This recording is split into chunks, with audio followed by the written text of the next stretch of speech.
Have you ever struggled with trying to get somebody to understand what you want them to understand?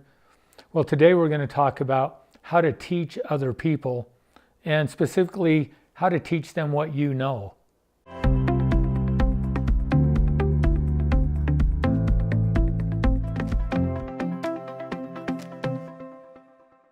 So at Principle-Based Living, we're all about teaching and talking about principles, and principles are laws that govern the world in which we live. So there are natural laws like gravity that exist in the natural world, but there are also laws that govern things like relationships and happiness and success. And the foundational principles that we talk about are accountability, choice, and control. So there's another thing that is part of principles, and it's connected with cause and effect, and that is that everything that we do in life we do for a reason, or we wouldn't do it. And so this video is about how do you teach other people. So the question that you need to ask yourself is, why is it that I want to teach somebody something?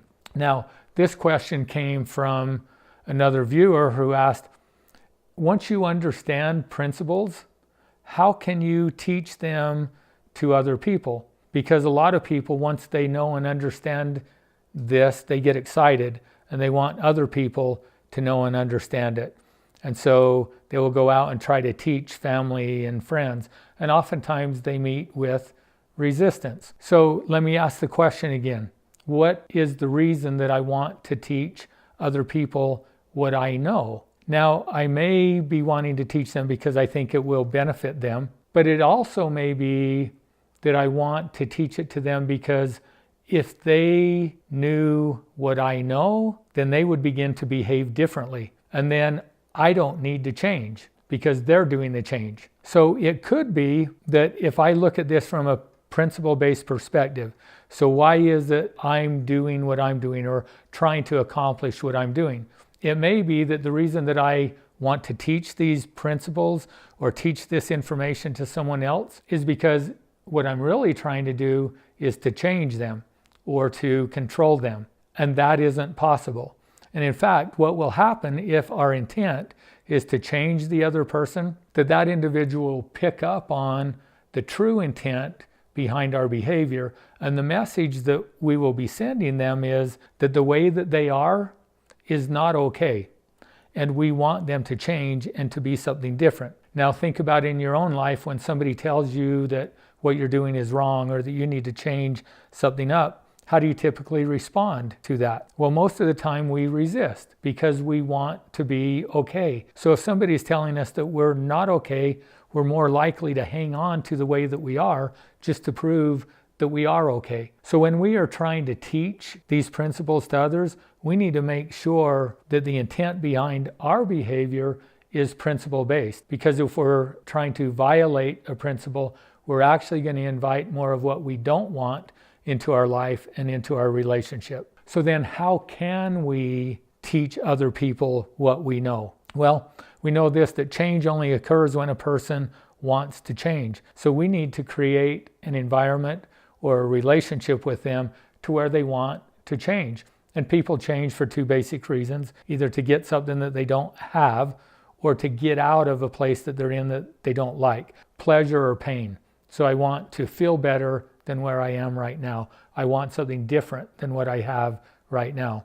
So since we can't control others, and if we try to force or to control them, oftentimes we just create more resistance. The best way to influence a person to change is to love and accept them exactly the way they are. Because when a person feels loved and accepted, their defenses go down and they're more open to information and feedback. So we want to create an environment with the people that we love and that we're close to where they know that we love and accept them. We don't expect them to change. They're okay just the way they are.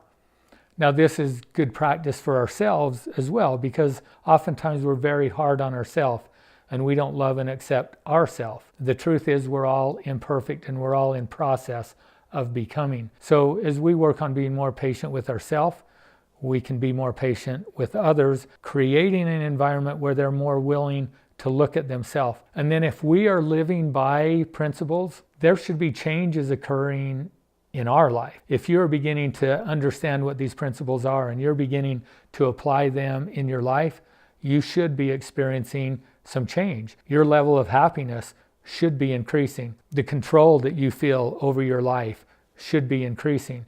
Your relationships should be improving. Overall in your life, you should be prospering, because when we know and understand principles and we follow them, then we should have positive outcomes in our life. So if you're applying that and you're living those principles in your life, other people will begin to notice that. And if I have a close relationship with them, then hopefully they're going to be comfortable of asking me and saying, what's going on with you? I just noticed that you're different, that you seem happier. It just seems like everything seems to be going your way in your life. And once they start coming to you, asking you for information, now would be an appropriate time to share with them what you know. Just be prepared to know that even if they're asking and you share with them what you know, they still may not get it, understand it, or follow it. Because a person doesn't change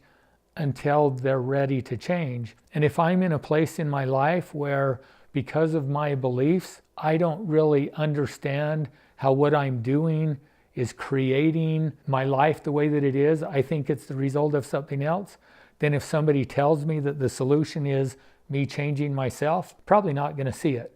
And I'm probably not going to be willing to try it yet. And so then we need to continue to be loving and patient with that person, allow them to continue to live their lives and experience the consequences of their choices until they get to the place where they're willing to question their beliefs and begin to look at things differently, and then be willing to risk and try to behave differently. So the best way to teach others is to take responsibility for yourself and to continue to work on changing and teaching yourself and being the best person that you can be, being the best person to yourself and being the best person to those in your life. Thanks for watching today. Be sure and subscribe to our YouTube channel.